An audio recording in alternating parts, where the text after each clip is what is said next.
Ang ikong lingkod, si Benji Valvena, ang tagapangulo ng ACT-NCR Union at National Chairperson ng Alliance of Wholesale Teachers. Hindi ko na isa-isahin pa yung mga deputy officials na narito at napakadami yung mga kaibigan natin lahat. Sayang, napaalis na rin si Dr. Gerber. Ang wish ko sana marinig niya na masabi sa Tagalog yung aking mga sasabihin. Ngayon, ipinagdiriwang natin ang World Teachers Day at narinig natin si Director Almeda sa achievement, yung State of the Regional Address. At dadagdagan ko na rin yung report ni Director Almeda. For your information, ay ongoing yung collective negotiation agreement ng ACT-NCR Union at ng DepEd-NCR. Kami po ay halos naka 80% na ng mga 103 provisions na pinag-uusapan ng mga para sa mga guro ng NCR. Sa loob po ng Union ng NCR, 16 divisions, 768 schools, at 55,000 teachers dito sa National Capital Region. At patapos na po kami sa collective negotiation agreement. Ngayon po ay napaka-makapuluhan, masaysayan sa araw na ito na may DepEd order. Batiin natin ang mga teachers natin na Happy Teachers Day, meron tayo mga take to part, meron pa mga pampering moments, may libreng masahe, para sa ating mga guro. Subalit, wala nang hihigit pa sa pinaka-masaya, magpapasaya sa mga teachers na pagbati sa araw na ito kung itataas ang sahod ng mga guro. 25,000 a month at ang mga kawali 15,000. Sana sa araw na ito, katulad din ng Mayuno, araw ng paggawa. Katulad din ng pagdahidigang araw ng mga kababaihan, Marso 8. Ang pagdahidigang araw ng mga guro ay para sa guro. Ipinagdiriwang ito sapagkat ito ang araw ng pirmahan ng iba't ibang bansa sa buong mundo upang ipatupad ang rekomendasyon ng International Labour Organization at ng UNESCO. Ano ang dokumentong pinirmahan ng Pilipinas? Nakalagay sa dokumento nito na dapat iyakin ng gobyerno na kinikilala nila ang napakahalagang papel na ginagampanan ng mga guro sa ating Pilipinas.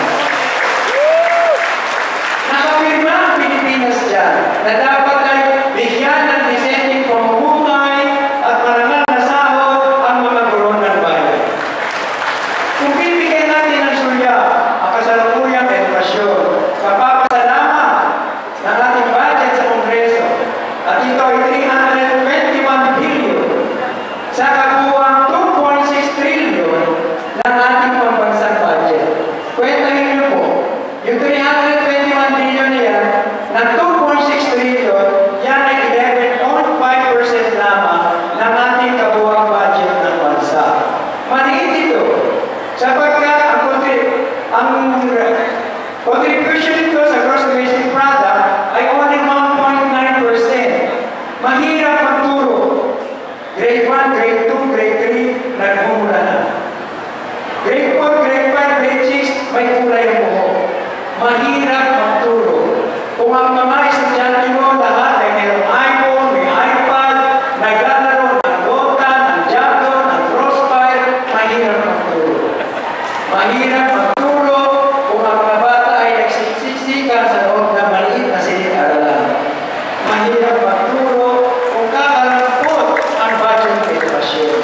Mahirap magturo kung ang sweldo ng teacher ay 18,549 lang.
BB.